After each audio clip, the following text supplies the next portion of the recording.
crypto world for a while now. She's kind of an OG. So, Mila, you are best known as an actress. Where did all of your excitement for Web3 come from? Isn't it sad that like 9 months ago makes me OG? Um, where did my excitement come from? You know what? I was doing a show with incredible artists who were Oscar nominated animators and directors, and we realized we couldn't make the show and pay them. And I was like, oh my God, how are we going to do this?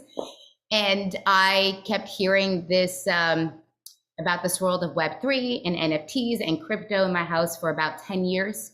And I was like, well, it's COVID. So if you can't beat them, join them. And I was stuck in a house and I had the time to immerse myself in something. And I would like to say Lisa, who's somewhere in this Sturba Club, and I was my producing partner, we essentially Frankensteined this concept together, being like, this will be easy.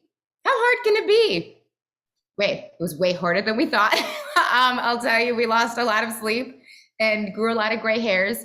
But through the process, through trial and error, I think have learned a lot and are super proud of this community and the community that we've built and the group of people that we have around us. But What it's were the some of crazy.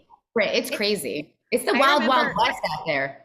I know. I remember talking to you in May of last Yeah. year, and we were just trying to understand, like, what are all of the ways we can do this? Where do we go to learn more about this? Like, where did you even learn about this? Did you just go on like the internet and Google it, or did someone teach you? Like, how did you learn if not from something like BFF, like what we're doing today?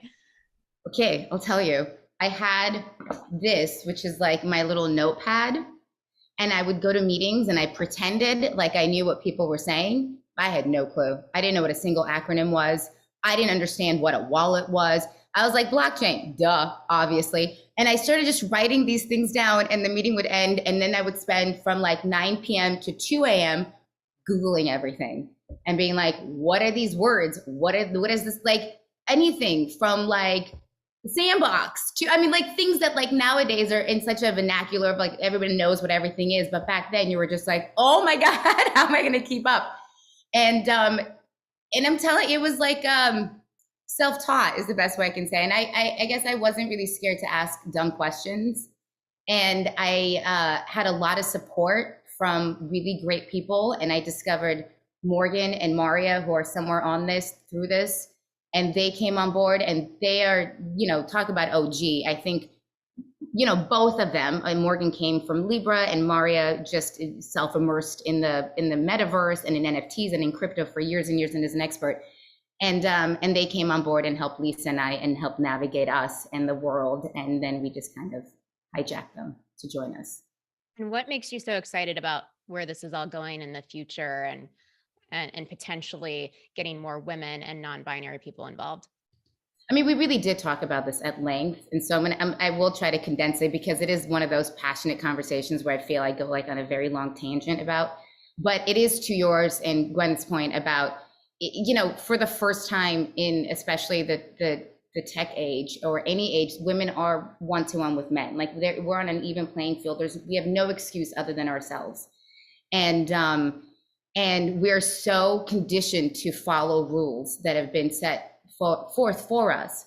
And this is the first time where rules are being created daily. And I don't want to follow other people's rules. I want to create my own rules and find my own boundaries. And that's what made me really excited about this is a very gray area. All of Web3, Meta included, NFTs is a gray box.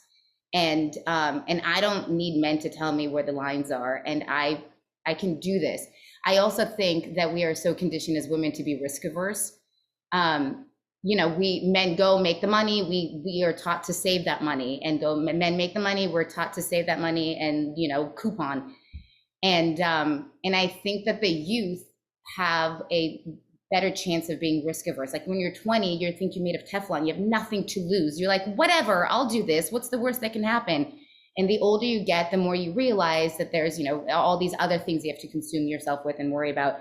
And so I think I'm really fortunate in a place in my life where I want to take risks and I want to see what happens. And I have kids and I want my kids to be able to mimic that behavior instead of what their society tells them they should do. I guess my That's like last question for you. Yeah, I totally agree with that. I mean, you have a daughter, right? And that makes you yeah, feel like you want her to be living in this world, and you need to be the yeah, one building it for her, right? Like these are the yeah. times where we can build that infrastructure if we Yeah, build the participate. world you want to live in, right? Like Right. that's like we can this is it. This is the world that you can build that you want to live in. Like we can have Right. that much say and influence in Web3. We have no excuse. And I don't want to look back and say, "Oh God, I wish I would have just taken that risk." You know? So yeah, for sure. So tell us one last question before we wrap is what projects are you most excited about right now besides Stoner Cats, which we're going to talk about later on when we talk about NFTs? EFF, I'm very excited about it. I genuinely am, okay? I'm not gonna shit talk other versions of this that are very male heavy. But there's when we deep dived into this world, there were certain communities that were created by men, essentially for men. It was like another boys club where the majority of the holders of these tokens were 90% men. And I was like, oh my God, I don't want to join another boys club. And then when you called about this, I've never been more excited. This was such an obvious, brilliant innovation in this community, in this world, that I wholeheartedly am most excited about this.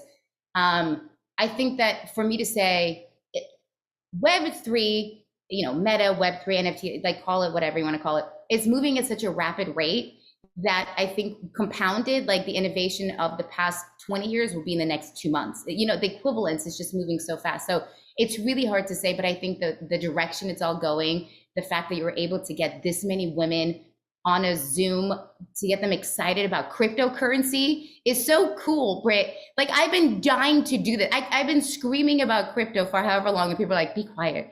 So this is the coolest thing. I'm so proud of you, and I'm so proud of the women that you put together and how accessible you're making something feel that feels so intangible to so many people. Well, thank you. And like I said, I mean, this is truly a village. I think, we all know it takes a village. I think we all know that that's how women have survived for hundreds of years now is by having a village of support. And that's the promise of what this new world offers is that everyone gets to contribute and own together. So thank you, Mila, so much. I do want to toss it over to my dear friend, Moj